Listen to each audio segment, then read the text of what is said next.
Last lecture.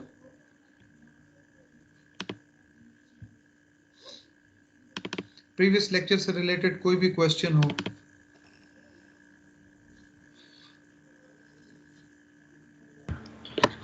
No sir, कोई question तो नहीं है, लेकिन सर वो LMS पे वो जो कोड आपने दिया था वो की लगाई थी, लेकिन वो इनवैलिड कह रहा है।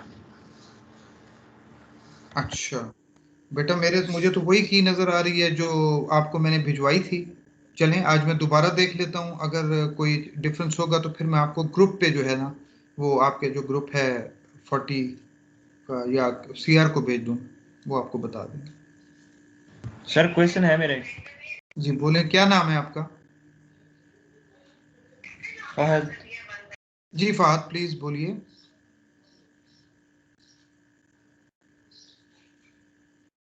सर जो एक्सपोनेंशियली इंक्रीजिंग वाला था ना फंक्शन, वो वाली स्लाइड खोलें।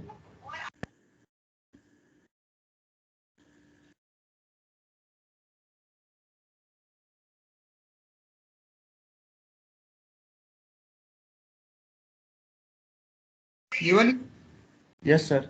सर इस पे जो ओरिजिन पे एक पोल आ रहा है वो क्यों है? क्यों है का मतलब नहीं है, जस्ट है बस, मकसद मतलब ये हम सर सिर्फ। इससे ऊपर वाला जो एक्सपोनेंशियली डिक्रीजिंग है, हाँ हाँ। उसमें उसमें एक वो है ना -a पे पड़ा हुआ है, तो उसकी समझ आ जाती है कि वो उसका जो बनेगा ना, मतलब कि ट्रांसफर फंक्शन वो हाँ बनेगा 1/s+a। अच्छा अच्छा अच्छा, मैं ठीक है, मैं समझ गया हूँ आपका दुख। ये जो है ना, ये इसको यूं समझिए कि यहाँ पे ये पोल जो है ना, probably this is misprint kind of thing. और अगर यहाँ पे मौजूद हो भी सही ना, तो सिर्फ only difference will be here, because there will be a constant term included for this origin, and then k e raised to power at exponential term इसकी वजह से आ रही है, which is a positive term, और उसकी वजह से जो है ना ये एक्सपोनेंशियली राइज कर रहा है सिस्टम। इसकी वजह से कांस्टेंट है, ये आपको पता है। ओरिजिन की वजह से ये टर्म आती है, आपके पास स्टेप फंक्शन आता है। सो अगर हम इसको इंक्लूड करें तो there will be a change here, k1 + k2 e raised to power at kind of thing. ठीक है, और अगर आप इसको रिमूव कर दें तो then it would be k e raised to power at। ठीक है सर, मतलब मिसप्रिंट है ये। हाँ, इसको यूं समझ लें, हाँ, इसको एक्सपेंडिंग एक्सपोनेंशियल जो है k e raised to power at दिया हुआ है, तो वो यूनिट स्टेप को उसने उसने एम्बेड कर दिया उसके अंदर। ठीक है sir. Any other question? Sir आपने जो कंप्लीट रिस्पांस की एग्जांपल्स कराई थी, काइंडली उसमें एक में इनपुट सिग्नल हम इम्पल्स ले रहे थे, उस पे जाइएगा।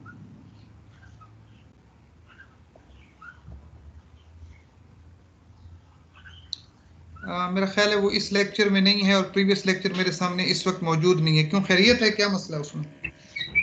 सर उसके अंदर ये मैंने इवन आपसे पूछे भी था, ये रिस्पॉन्डेड, लेकिन मुझे अभी तक वो बात क्लियर नहीं हुई कि हम उसके अंदर एक साइड पे फोर्स्ड क्यों ले रहे हैं और दूसरी साइड पे नेचर क्यों ले रहे हैं।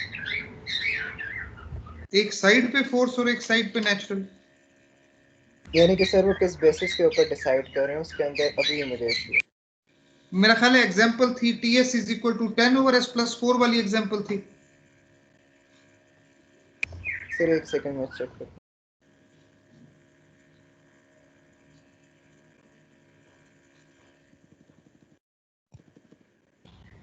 Yes sir, TS = 10/s/4।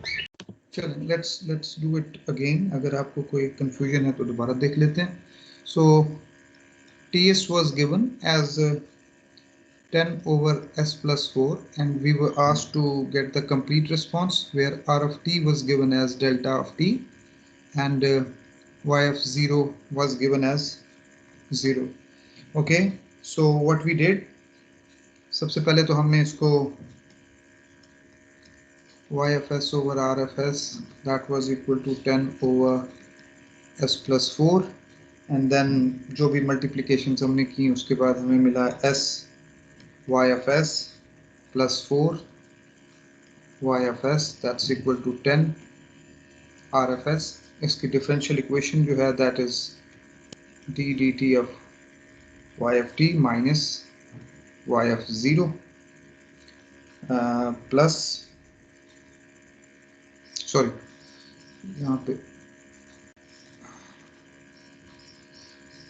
Plus 4y of t is equal to 10 r of t, और इसका जब लैपलास लेंगे तो that would be s y of s minus y of 0 plus 4y of s is equal to 10 r of s। और ये step जो है that was just to restore the initial conditions, and finally you will come up with ys over rs, या यूं कह लेते हैं ys will be equal to 10 over s plus 4 rs plus y0, this is the initial condition, over s plus 4. Now which one is, Yasin, which one is your forced response? Zero state response?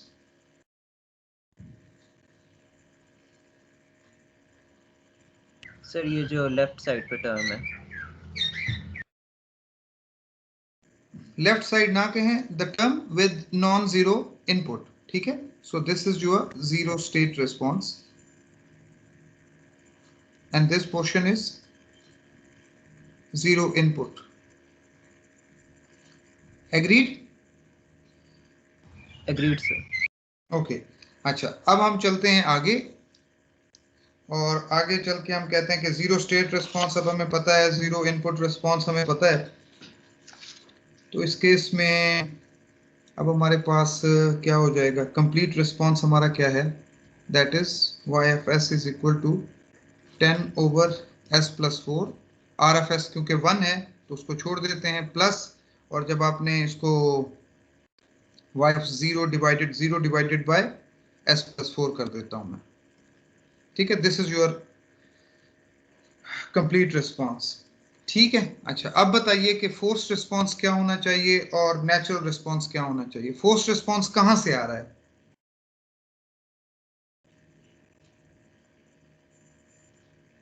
Sir क्योंकि s plus 4 दोनों में है तो दोनों में नहीं होगा। देखिए s प्लस 4 जो है ना, ये कैरेक्टरिस्टिक पॉलिनोमियल है।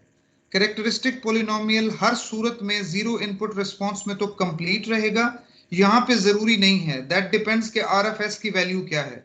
अगर आर एफ एस इस केस में क्योंकि 1 है तो इसीलिए s प्लस 4 ही अपीयर हो रहा है। देयर वाज अ पॉसिबिलिटी कि आर एफ एस जो है अगर स्टेप फंक्शन होता तो in that case it would have been 1 over s। इसी केस में देख लेते हैं, अगर मैं कहूं कि आर एफ एस जो है, if RFS is equal to 1 over S, in that case जो आपका जीरो स्टेट रिस्पॉन्स है वो क्या हो जाएगा, that would be 10 over S plus 4। yes no? Yes sir.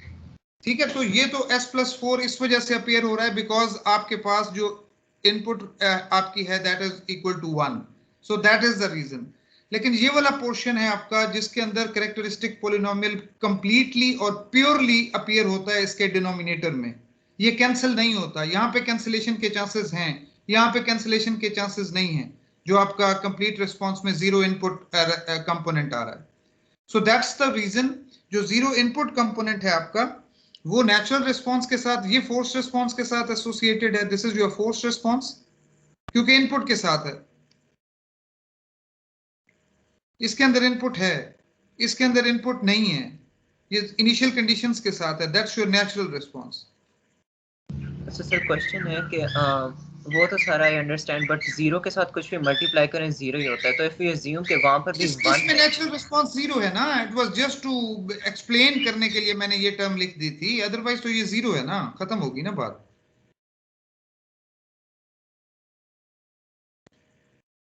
Right sir. इस केस में तो नेचुरल रिस्पॉन्स जीरो है। आपको इसको बताने का मतलब ये था, ये टर्म लिखने का मतलब ये था कि you should be able to distinguish what's happening. Otherwise अगली एग्जांपल जो आपके पास, जो पहली सारी एग्जांपल्स हमने की हैं या इवन दिस वन, अब इस केस में अगर आप देखें तो आपके पास जीरो स्टेट रिस्पॉन्स जो है because of the step function, ये आपके पास स्टेप फंक्शन है। कैरेक्टरिस्टिक पॉलिनोमियल आपके पास ये रखा हुआ है, जीरो इनपुट साइड पे इसने इसी तरह अपीयर होना है, लेकिन जीरो स्टेट में आप देखिए तो 1 ओवर एस का कंपोनेंट जो है वो मौजूद है। ये अगर आप देखें तो आपको जीरो इनपुट में आपको कैरेक्टरिस्टिक पॉलिनोमियल नजर आ रहा है, एज इट इज, जिस तरह से था। और जब आप कंप्लीट रिस्पॉन्स देते हैं तो अब आपको यहां से पता है दिस इज द थिंग, ये इनपुट की वजह से आ रहा है 1/s component. So that's your force response.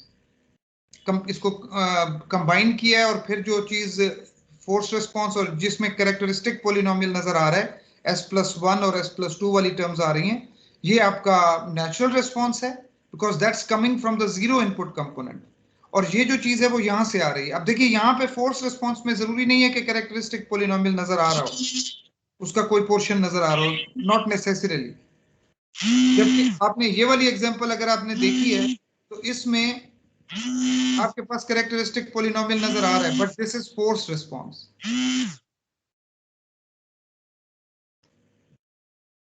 Yasin got it? Yes sir. अभी तक कन्विंस नहीं हो? थोड़ा सा sir, I go through it, इंशाल्लाह फिर हो जाएगा। चलें, great. Hello sir.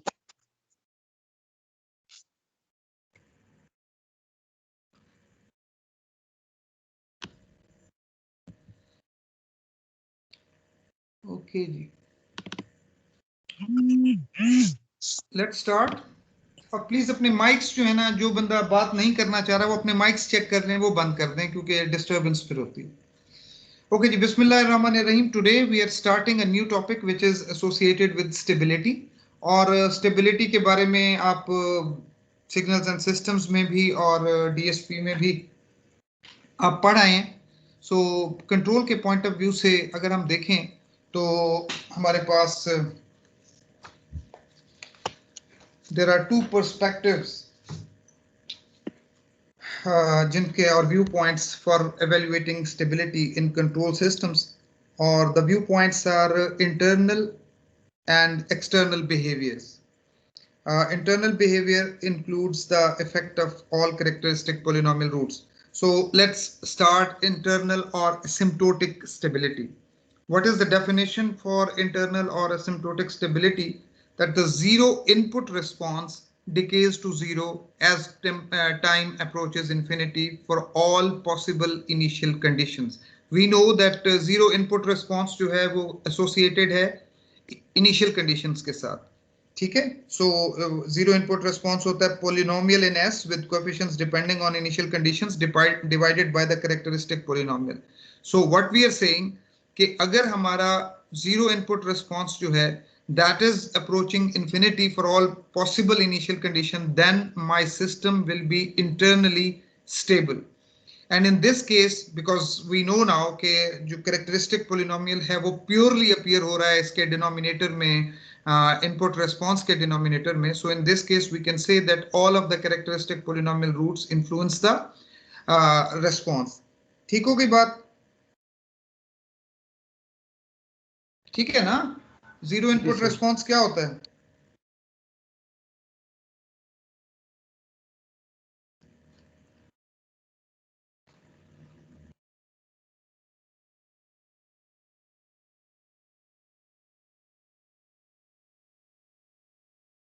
And polynomial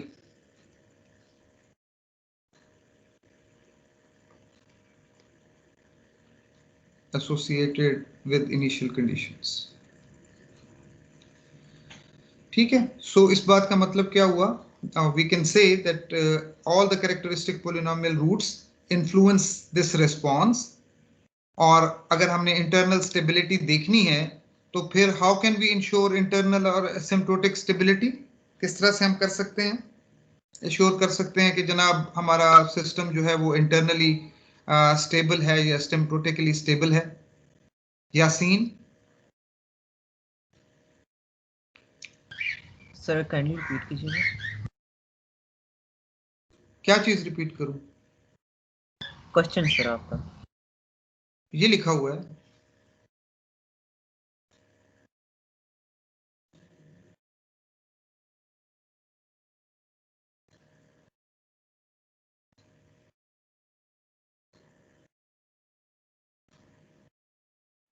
sir आपको रिस्पॉन्स जीरो पे अप्रोच करना चाहिए। मेमन? Yes sir. जी, ये जो ग्रीन में लिखा हुआ है क्वेश्चन, इसका जवाब दे सकते हैं आप? सर इसके sir poles left half s plane में लाई करें।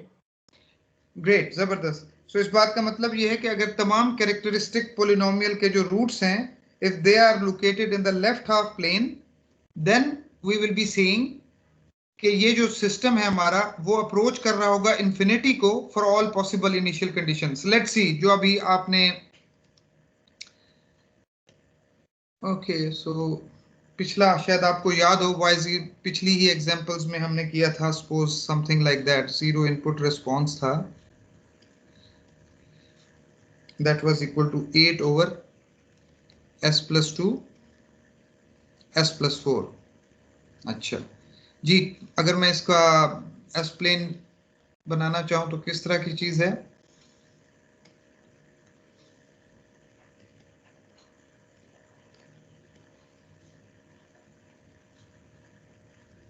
जी जनाब, पोल्स कहां पे पड़े हुए हैं? -2 और -4 पे। -2 और -4 पे। और अगर ये S2 मेन में था, और अगर मैं जी क्या हो जाएगा? इनफैक्ट इसका जो पार्शियल फ्रैक्शन था वो था 4 over s plus 2 -4 over s plus 4। जी मेमन बताइएगा क्या लिखेंगे हम? Sir 4e power -2t good. -4e power -4t -4 e raised to power -4t। Now both of these functions are decaying functions.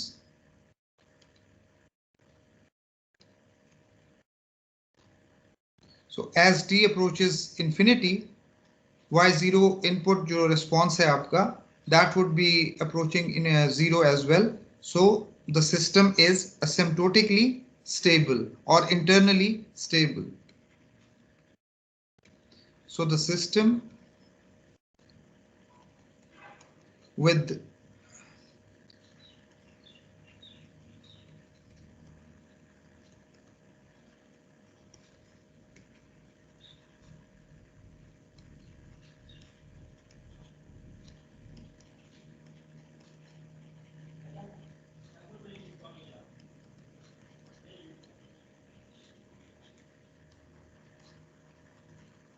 agreed. So the system with this zero input response, that is asymptotically or internally stable, because the terms e raised to power -2t, e raised to power -4t are the decaying terms, and as a result of that we are getting a decaying function.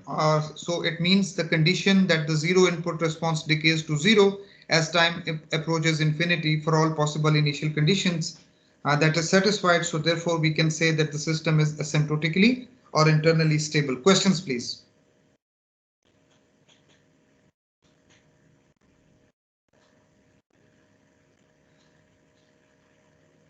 Yasin? Clear है sir. Memon? Sir clear है sir. Alina? Yes, sir. Clear. Clear. चल। Now the second viewpoint जिससे हम sir system एक question है फिर। Sir अगर एक फंक्शन हमारे पास डिकेइंग, आप अपना नाम बताएं पहले। सर नंग्याल है। जी नंग्याल बोलिए बेटा। सर अगर एक फंक्शन हमारे पास इस तरह जाए कि वो डिकेइंग और दूसरा एक्सपोनेंशियली राइजिंग हो, फिर क्या होगा? फिर उसके बाद आ जाती हैं वो चीजें, आ जाती हैं। रिलैक्स करो यार, ठीक है, गुड क्वेश्चन, ये आ रही है। अच्छा जी, now the second view point जिससे हम अपने सिस्टम की स्टेबिलिटी को देख रहे हैं, दैट इज कॉल्ड एक्सटर्नल और BIBO stability.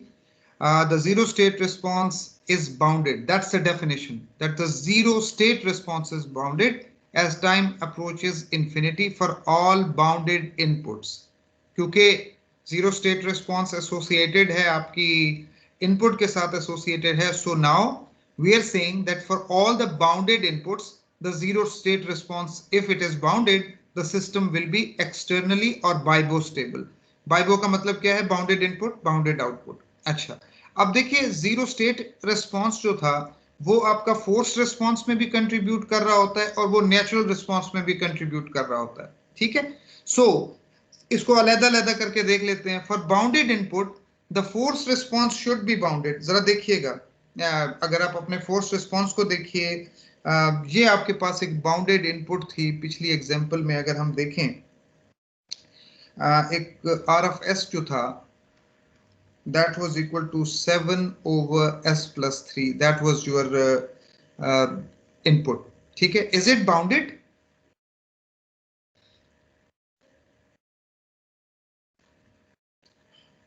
is it bounded beta?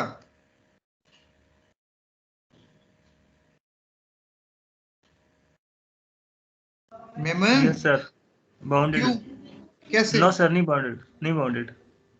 आप कौन है, आपका नाम क्या है? फहद।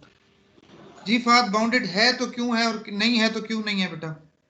सर नहीं इसलिए कि क्योंकि अगर s की वैल्यू -3 पुट करते हैं तो वो इन्फिनिटी हो जाता है। अच्छा,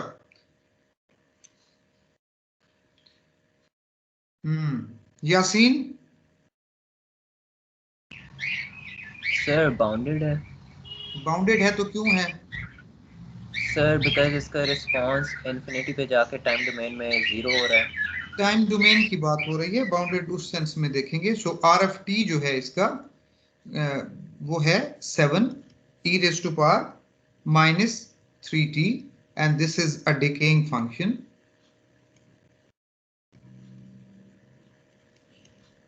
So this is bounded.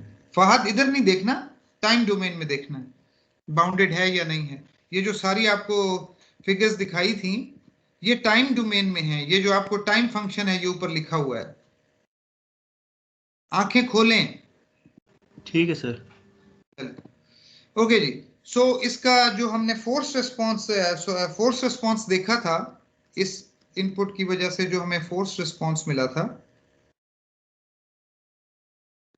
वो क्या था? That was -56। अब अपनी पिछली एग्जांपल्स में देख सकते हैं -56 ओवर s + 3। जी, इस केस में क्या ये बाउंडेड है फहद?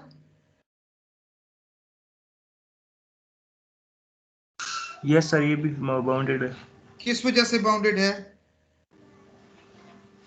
सर क्योंकि इसका टाइम डोमेन में जाएं तो ये भी डिकेइंग एक्सपोनेंशियल है। तो इस बात का मतलब है अगर मैं y0 इनपुट t देखता हूं, सॉरी y फोर्स में इसको, okay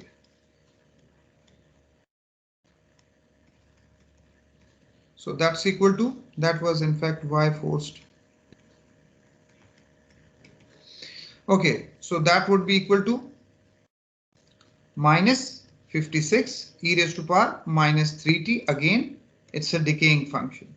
So you may check for random arbitrary inputs, अगर वो bounded हैं तो you will be seeing कि force response जो है most of the time, 99% of the time you will be seeing that for a bounded input we should expect that the force response should be bounded, ठीक है।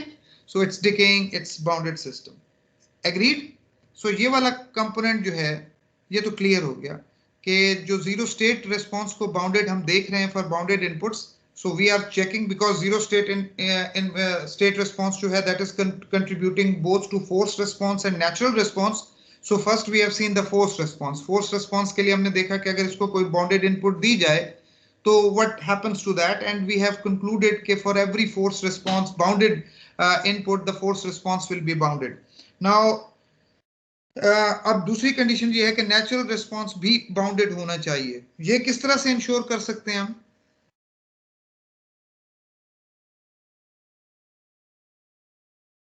Easy है, मुश्किल नहीं है। थोड़ी देर पहले बात हुई है इसके बारे में, एक एग्जांपल डिस्कस की थी।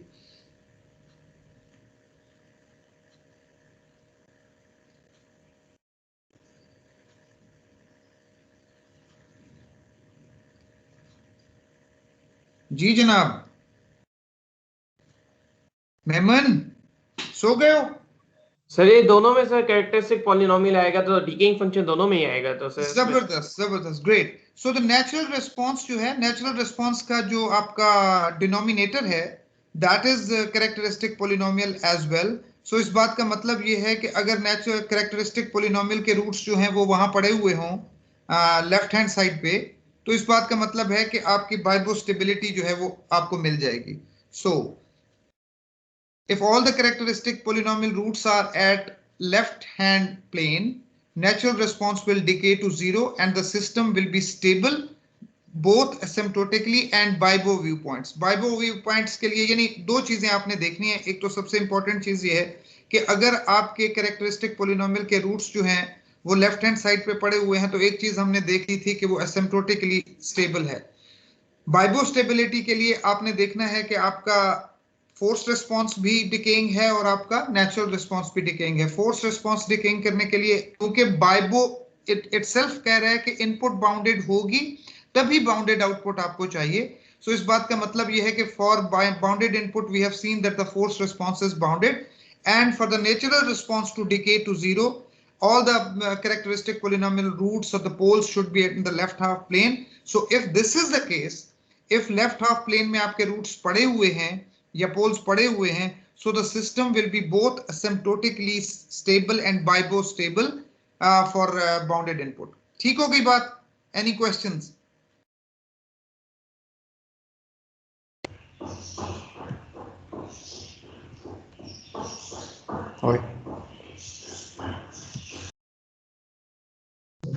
सर आप प्लीज पिछली स्लाइड दिखा सकते हैं? ये वाली? सर इससे भी पहले जिसमें डेफिनेशन थी। Yes thank you sir, 2 minute please.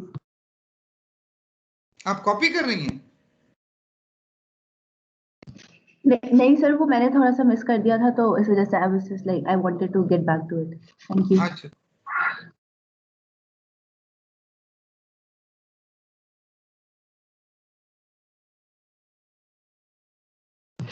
ठीक है सर, थैंक यू। ओके अच्छा जी, एक सिचुएशन ऐसी डेवलप हो सकती है that suppose characteristic polynomial contains some right half plane roots or poles. ठीक है? Now transfer function have some RHP zeros as well, which will cancel the right hand plane poles. So in this case zero state response जो है वो तो decay कर जाएगा zero को, लेकिन जो आपका जीरो इनपुट रिस्पांस है बिकॉज द कैरेक्टरिस्टिक उसका जो डिनोमिनेटर है that is the characteristic polynomial और उसमें कैंसिलेशन क्योंकि पोल जीरो की नहीं होगी, सो इन दिस केस आपका जीरो इनपुट रिस्पांस जो है वो डिके नहीं करेगा जीरो पे, लेकिन zero state response because of the pole zero cancellation वो डिके करेगा। So the system will be asymptotically unstable but BIBO stable. Questions please.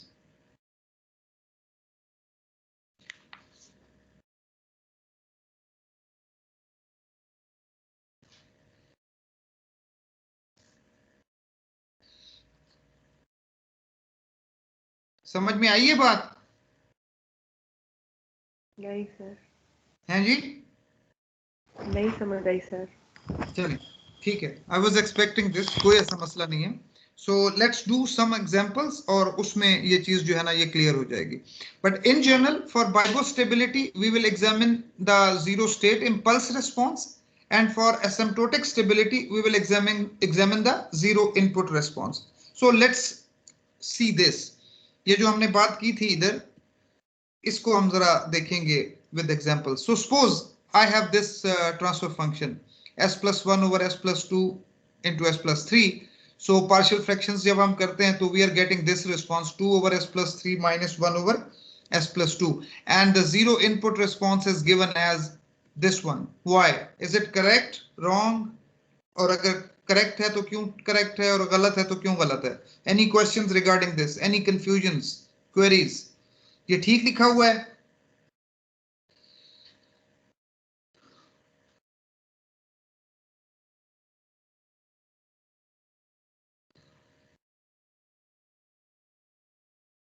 बेटा आप तो रिस्पॉन्सिव होते थे, क्या हो गया? क्यों गुमसुम हो गए?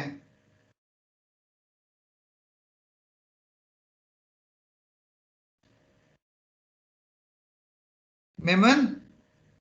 जैसे ठीक है सर, वो कैरेक्टरिस्टिक पॉलिनोमियल्स के पोल्स को टाइम फंक्शन पे किया हुआ है। इनफैक्ट जनरलाइज्ड एक्सप्रेशन जो है हमारा, अगर आप उसको देखें, ओके, सो अगर मैं इसको देखूं y ऑफ s जो है,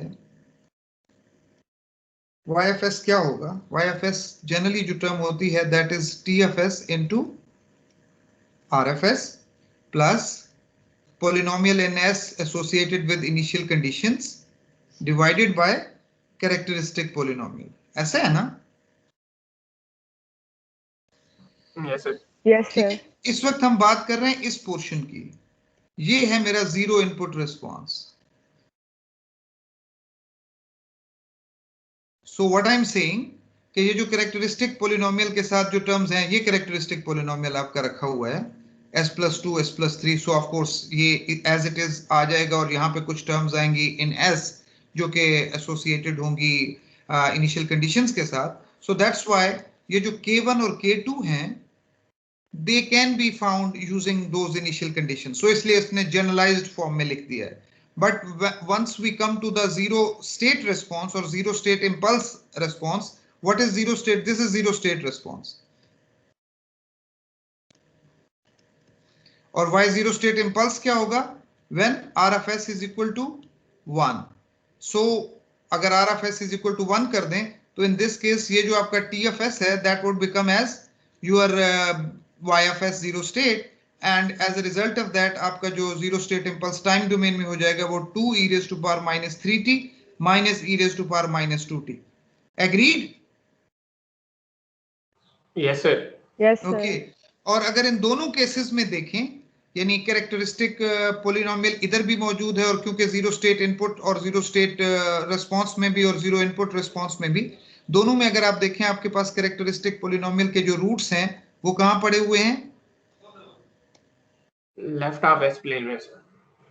लेफ्ट हाफ एस प्लेन में पड़े हुए हैं। सो इस बात का मतलब है -2 पे पोल पड़ा हुआ है और -3 पे पड़ा हुआ है। So as per the rule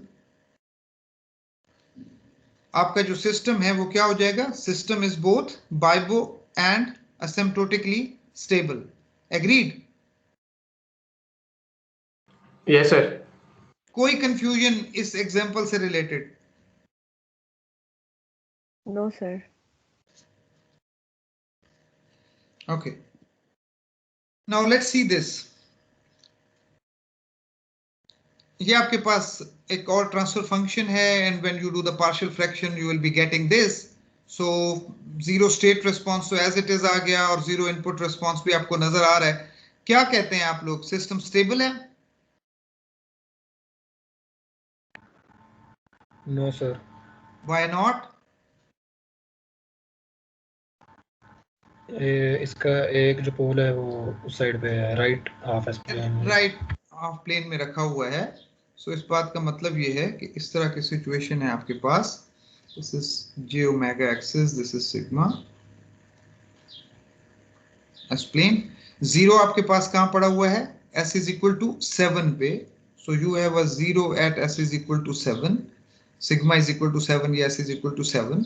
s is equal to 2 पे आपके पास एक पोल है और s इज इक्वल टू -3 पे आपके पास एक पोल है।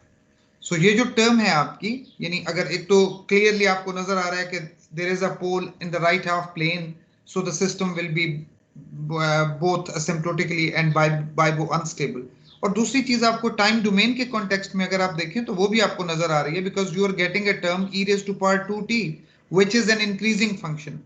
ये मेरा ख्याल है नंगियाल ने पूछा था क्वेश्चन कि एक टर्म अगर ऐसी हो Yes, sir. जो राइट साइड पे हो और दूसरी टर्म ऐसी हो तो क्या होगा? Yes, sir. Yes, sir. तो नंगियाल एनी टाइम, ठीक है, जैसे ही पोल आपके पास राइट हैंड हाफ प्लेन पे आएगा आपके पास ये वाली टर्म आएगी, तो at time t is equal to infinity you will be getting the function will be unbounded हो जाएगा और आपका सिस्टम जो है वो अनस्टेबल हो जाएगा। Agreed? Yes sir. Yes. Okay, अच्छा, ये जो चीज थी जो आपने कहा था कि समझ में नहीं आई, दिस इज इंपॉर्टेंट, इसको जरा गौर से देखने की जरूरत है। देखिए ये आपके पास एक ट्रांसफर फंक्शन है और इस ट्रांसफर फंक्शन में अगर आप इसको पार्शियल फ्रैक्शन इसकी करें तो आपको ये टर्म नजर आती है। ठीक, अच्छा, सबसे पहली बात तो ये नजर आ रही है कि इसके अंदर अगर मैं इसका एस प्लेन में पोल्स एंड जीरोस प्लॉट करूं,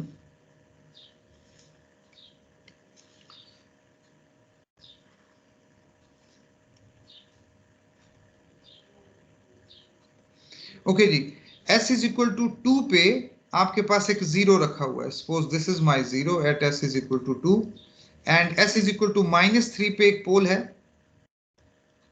और s इज इक्वल टू 2 पे एक पोल भी है। एग्रीड?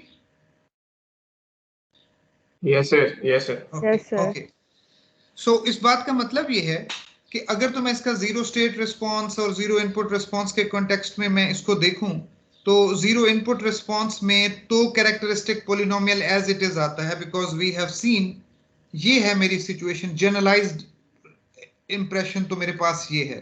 सो कुछ भी हो, मेरे पास जो जीरो इनपुट रिस्पॉन्स है उसके अंदर कैरेक्टरिस्टिक पोलिनोमियल में ने अपीयर होना ही होना है, जबकि TFS के अंदर यहाँ पे ट्रांसफर फंक्शन का कैरेक्टरिस्टिक पोलिनोमियल भी हो सकता है और फिर उसके अंदर कुछ जीरोस भी हो सकते हैं और वो कैंसिल भी कर सकते हैं।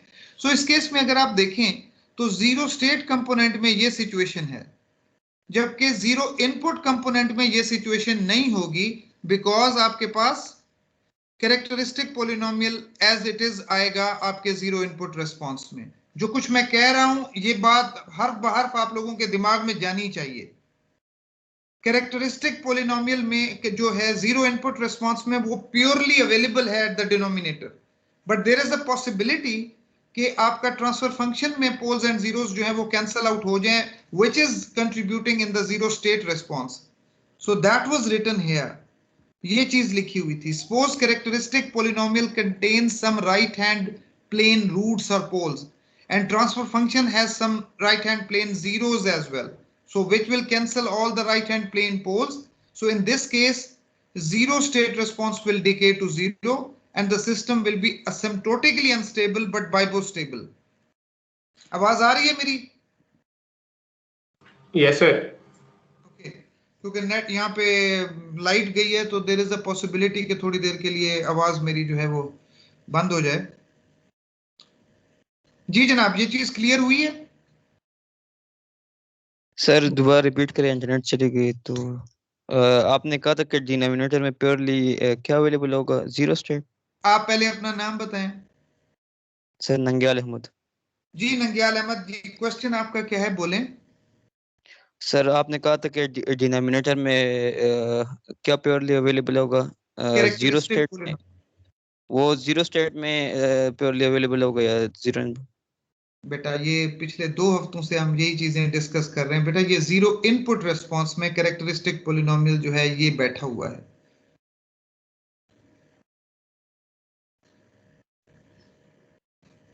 आवाज आ रही है नंग्याल?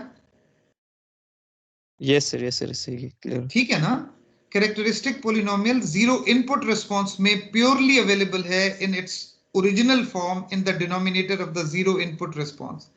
जो TFS में भी मौजूद था कैरेक्टरिस्टिक पोलिनोमियल, लेकिन TFS का कैरेक्टरिस्टिक पोलिनोमियल हो सकता है कि इस TFS के अंदर कुछ ऐसे जीरोस, कुछ ऐसी टर्म्स मौजूद हों जिनसे कैरेक्टरिस्टिक पोलिनोमियल की कुछ टर्म्स जो हैं वो कैंसल आउट हो जाएं, लेकिन यहां पे ऐसा कुछ नहीं है। जीरो इनपुट रिस्पॉन्स में ऐसा कुछ नहीं है जिससे कैंसलिंग होगी। कैंसलेशन यहां पे नहीं होगी, कैंसलेशन यहां पे हो सकती है। ये जो है ये जीरो स्टेट रिस्पॉन्स है। ठीक है बेटा? Yes sir. So that's why we are saying sir कि अगर आपकी इस तरह आवाज की में कोई सिचुएशन है तो इस केस में क्या हो रहा है? आवाज में बहुत ज्यादा लेग आ रहा है।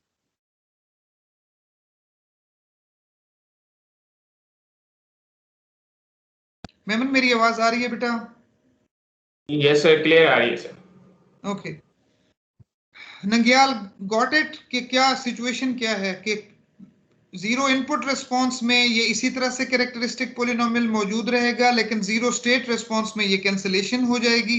So as a result of that अब आपका सिस्टम जो है वो एसिम्प्टोटिकली अनस्टेबल है, because there was a pole at left hand side, ये जो आपको राइट हैंड साइड जो कि रेड में नजर आ रहा है, जबकि जीरो स्टेट रिस्पॉन्स में ये कैंसल आउट हो जाएंगे। So that's why zero state response तो डिके कर रहा होगा and that is shown here as well, जबकि यहां पे आपके पास e raised to power 2t वाली टर्म भी मौजूद है। Have I conveyed the message? Yes sir. Yes sir. नंग्याल? यस सर, समझ आएगी। चलिए ग्रेट, जबरदस्त। सर ये जो s-2 के ऊपर 0 है, इससे कुछ फर्क नहीं पड़ेगा? ये कौन साहब है?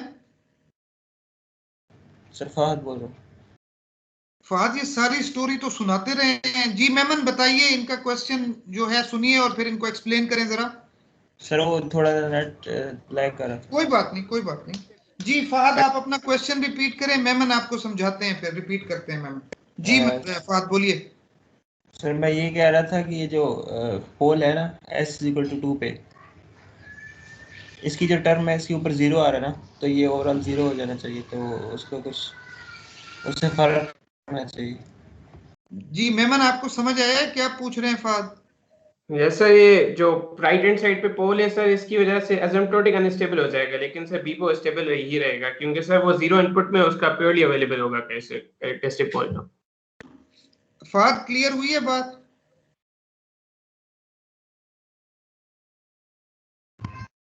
No sir. अपना क्वेश्चन दोबारा बताइए। सर ये ट्रांसफर फंक्शन में जो पोल है s=2 पे, जी जी, ये ही हमारे पास इंटरनली अनस्टेबल कर है ना?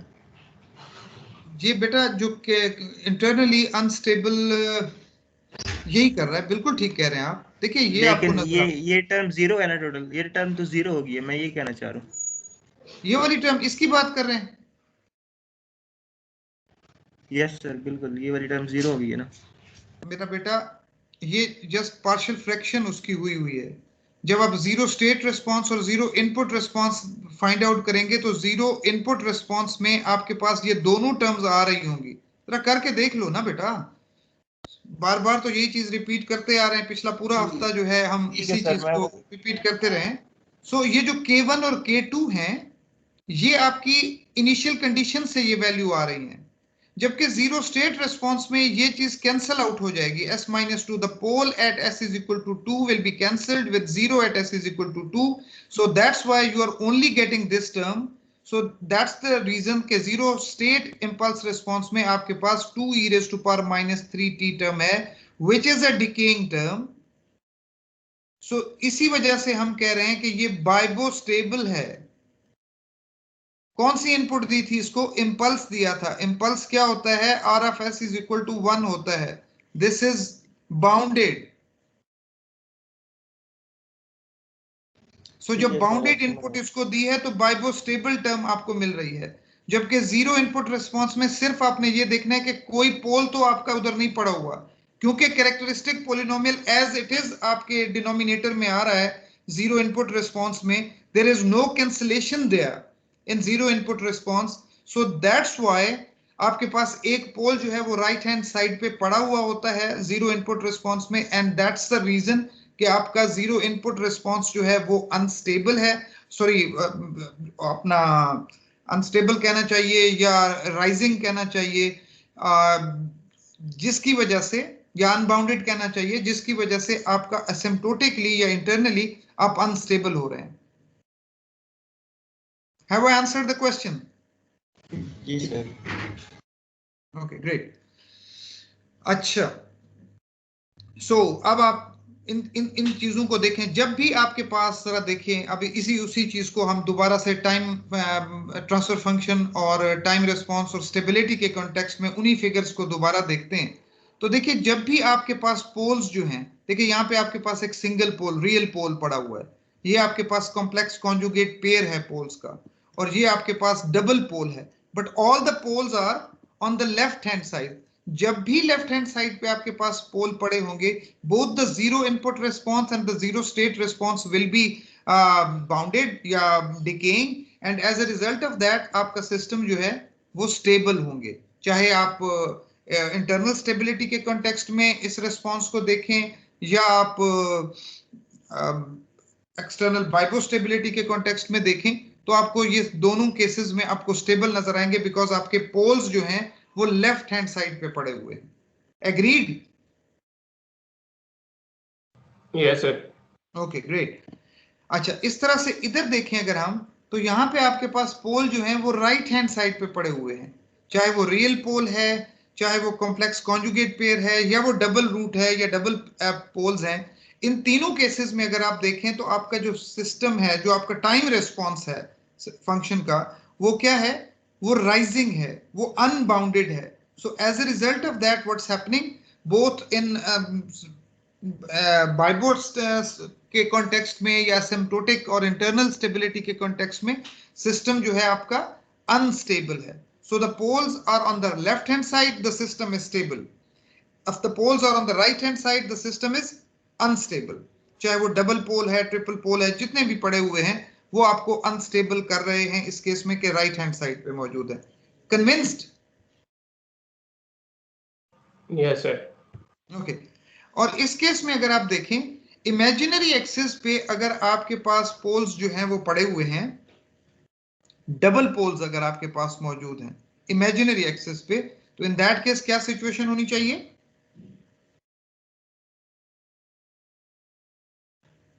क्या नजर आ रहा है आपको? Sir ramp function. स्टेबिलिटी के कॉन्टेक्स्ट में बताइए। अनस्टेबल। ओके, तो in both cases repeated poles जब भी इमेजिनरी एक्सिस पे आएंगे the system will be unstable. And इस केस में क्या एक्सपेक्ट करते हैं आप?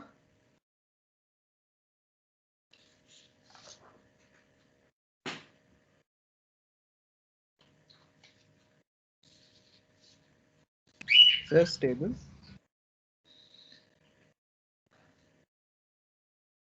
जी, any idea Memon? Repeated poles की बात कर रहे हैं आप जो इमेजिनरी एक्सिस? मैं दोनों सिस्टम्स की बात कर रहा हूं।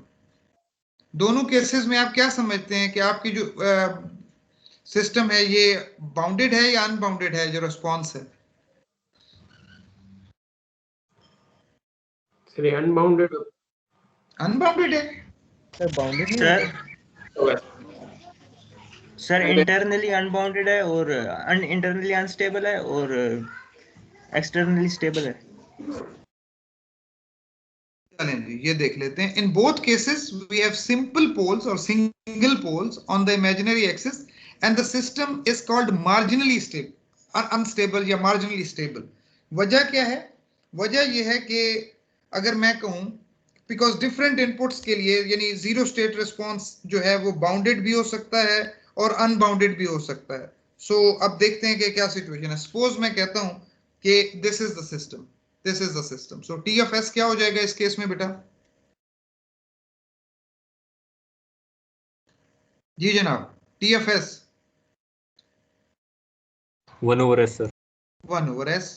अच्छा, सपोज करते हैं मैं आर एफ टी जो है मैं कहता हूं that's equal to delta of t. So इसका मतलब है आर एफ एस क्या हो जाएगा? That would be equal to 1। अच्छा, इस केस में मेरा जो जीरो स्टेट रिस्पॉन्स है वो क्या हो जाएगा? y zero state of s क्या हो जाएगा? That is equal to T of s into R F S. ऐसे ही है। So that's equal to 1/s into 1। जी जनाब, y zero state of impulse को क्या कहूंगा मैं? That would be equal to what? Inverse Laplace इसका U of t. u of t bounded है।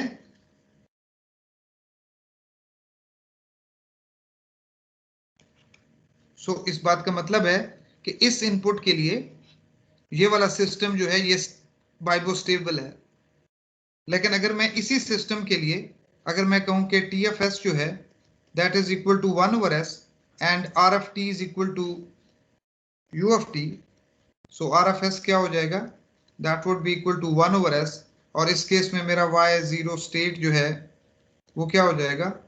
That would be equal to 1/s square. So इस case में मेरा y जीरो स्टेट जो है ऑफ t जो है that would B t u of t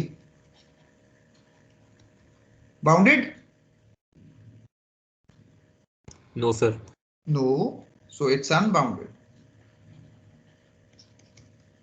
So for some of the inputs, these marginally stable systems or marginally unstable systems are stable, and for some of the systems, for some of the inputs, they will be giving you unbounded outputs. So that will be Bibo instability जो है वो आपके पास आ जाएगी. So जो चीजें याद रखने वाली हैं वो ये हैं. स्टेबल को देख लीजिए कि अगर आपका जीरो स्टेट इम्पल्स जो है वो गोज टू जीरो, बाइबो स्टेबल होगा. अगर इंफिनिटी की तरफ जाता है तो बाइबो अनस्टेबल होगा. goes neither to zero nor to infinity, these are the cases, neither to zero nor to infinity, in that case we will be saying that marginally stable. इसी तरह से जीरो इनपुट अगर हम asymptotic context में बात कर रहे हैं, same is the case, goes to zero it will be stable, goes to infinity it will be unstable, goes neither to zero nor to infinity it would be marginally stable. ये जरा critical चीज है, इसको देख लें. Roots of the denominator of TFs including cancellation BIBO stability के लिए देख रहे हैं. Denominator of the TFs, roots of the denominator of TFs including cancellation, because there might be certain poles on the right hand side and there will be zeros at the same location, so there is a cancellation in bibo stability. अगर हम बात करें TFS में ऐसे poles and zeros हो सकते हैं. so left hand plane में अगर आप कैंसिलेशन के बाद की बात हो रही है, आफ्टर कैंसिलेशन, अगर ये लेफ्ट हैंड प्लेन में आपके पास सारे पोल्स पड़े हुए हैं तो in that case your system will be BIBO stable.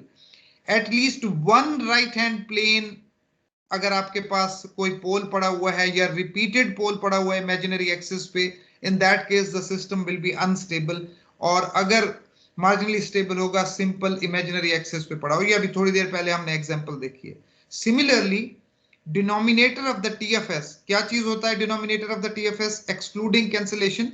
Asymptotic stability के लिए देख रहे हैं, यानी अगर आप जीरो इनपुट रिस्पांस की तरफ जाएंगे तो you will be having only characteristic polynomial there, और वहां पे कोई कैंसिलेशन नहीं हो रही. So of all the poles of the characteristic polynomial in the left hand plane the system will be asymptotically stable. अगर कोई राइट हैंड प्लेन में कोई जीरो पड़ा हुआ है तो एक पोल पड़ा हुआ है, इन that case the system will be unstable. Imaginary axis पे अगर कोई आपका डबल पोल रिपीटेड पोल पड़ा हुआ है, इन that case the system will be एसिम्प्टोटिकली unstable. और अगर सिंपल इमेजिनरी एक्सिस पे सिंगल पोल है या सिंपल पोल है, इन that case the system will B marginally stable. So that table is in fact जो कुछ हमने यहाँ पे देखा है उसी की रेपिटेशन है. जो इंफॉर्मेशन हमने यहाँ पे डिस्कस की है, the table is discussing the same thing. Any questions?